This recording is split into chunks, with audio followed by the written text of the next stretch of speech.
आसतु जानिबा केतोटी शुभ अशुभ संकेत जो गुड़ाक आपण मनरे प्रायतः प्रश्न थाए कि आपण मैंने हूँ तो जापरती ये सब जिन गुड़िक जदि आम सहित घटे ता शुभ ना अशुभ। तेबे प्रथम पानी रे केबे हेले मुह देखिबेनी ए कथाटी मन रखंतु यह बहुत अशुभ। सेपरी गाधोई सारी चुट्टी न कुंडेइबा किंबा महिला माने केश मुकुला करी बुलिबा भल नुह। सेपरी पूजा जिनिस को अईठा करिबा बा अईठा हाथ रे किछि पूजा सामग्री को छुईबा भल नुह।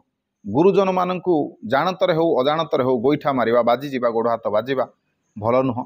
सेपरी जदि कच्छा न मारिकी आपण माने भगवान को मुंडिया मारंती ताहा भी जमा भी भल नुह। सेपरी दान देवा समय रे कथा कहिबा मध्य भल नुह। सेपरी जदि आपण माने कोनोसी पोथी पढुछंती पुराण पढुछंती रामायण पढुछंती महाभारत पढुछंती गीता पढुछंती भागवत पढुछंती ताहाले जानि रखंतु से बही को केबेले खोला करिकी रखिबेनी बंद करिकी रखिबे एभली करिबा जमा भी भल नुह। सेपरी पूजा करुथुबा समय काहाकू पाटी करिबा रागिबा जमा भी भल नुह।